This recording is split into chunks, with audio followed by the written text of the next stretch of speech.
Hello, Morongo Basin and listeners around the world online at Z107.7fm.com. Here is the Z107.7 local news for Friday, March 31st, 2023.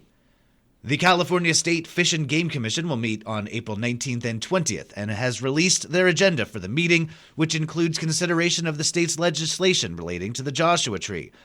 Scheduled as part of the Commission's legislative and agency regulations is an item listed as the Western Joshua Tree Conservation Act. The agenda does not indicate whether the Commission will take any action relating to the legislation at the meeting.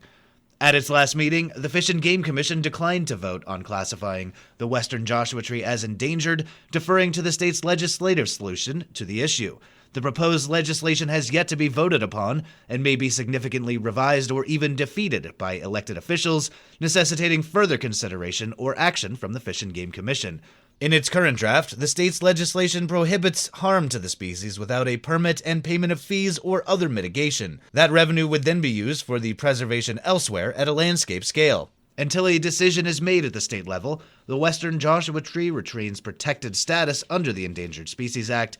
Members of the public are welcome to participate in person at the Fish and Game Commission meeting in Fresno, via Zoom, webinar, or by phone.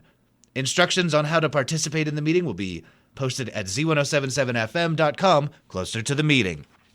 A small but sizable desert dinosaur denizen has gone missing from Yucca Valley. Z107.7's online news editor and sign aficionado Robert Hayden has this report. If you gas up at the Sinclair station in Yucca Valley, perhaps you or a younger passenger have recently noticed a vacancy from the corner. The Sinclair dino has gone missing. The small concrete dino resembling a brachiosaur used to reside on the corner of Fox Trail and Highway 62, next to the sign advertising the ever-fluctuating gas prices. No, it wasn't stolen, and no magic is afoot that made the dinosaur sign get up and walk away. The cause of this Cretaceous-era caper is nothing more than city code. A manager at the gas station said that the town of Yucca Valley told them the sign needed to be moved due to its proximity to the street. When asked if the dino could be moved away from the street to the opposite side of the lot, the city said that wouldn't work either. So currently, there's no dino at the Sinclair, which could be potentially devastating for any high desert children who love seeing the small-sized sauropod on gas fill-ups. Luckily, some privately owned dinos can fill the void if you're hankering to see a reminder of the terrible lizards that used to stomp around the Morongo Basin. If you know of a good spot in the high desert to peep some prehistoric statues, send us your snap. We'll have a link at this story at Z107.7fm.com. Reporting for sign and dino lovers everywhere, this is Robert Hayden. The City of 29 Palms Parks and Recreation Department has created an online portal for making reservations at a city facility.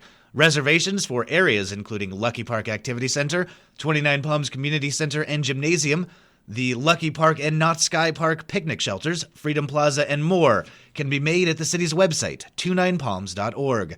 Reservations and rentals are open to any members of the community, including organizations or businesses. For more information about facility reservations, visit 29palms.org or call 760-367-7562.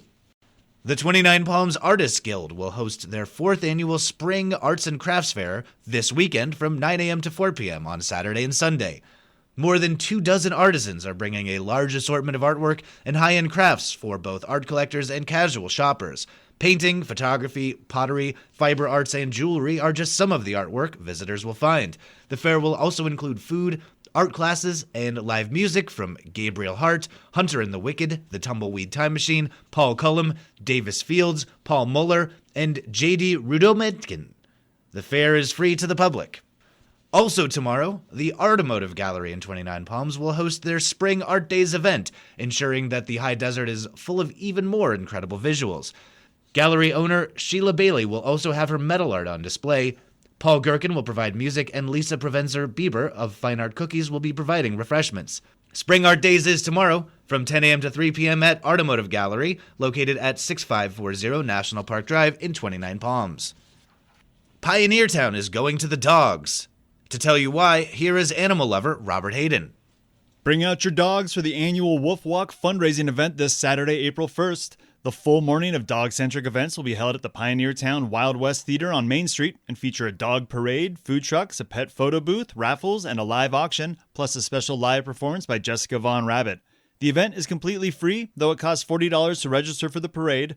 All funds raised go to support the Morongo Basin Humane Society and the Joshua Tree No-Kill Shelter. The fun begins at 9:15 a.m. and runs until 1. We're selling raffle tickets in advance of the event at Z107.7's own offices, located across the road from the post office in Joshua Tree. Reporting for Z107.7 News, this is Robert Hayden. A community breakfast will be served at Copper Mountain Mesa Community Center tomorrow morning. Part of the community center's first Saturday breakfast, the all-volunteer staff will be serving traditional breakfast favorites and locally roasted coffee from Desert Rat Roasters for $12 per person. The breakfast will be from 8 a.m. to 11 a.m. at the Copper Mountain Mesa Community Center, which is located at 65336 Winters Road in North Joshua Tree. This is the final weekend to catch Theater 29's production of the Neverland origin tale, Peter and the Starcatcher. Arts and entertainment reporter Charlie Thomas joins us with this review of the show.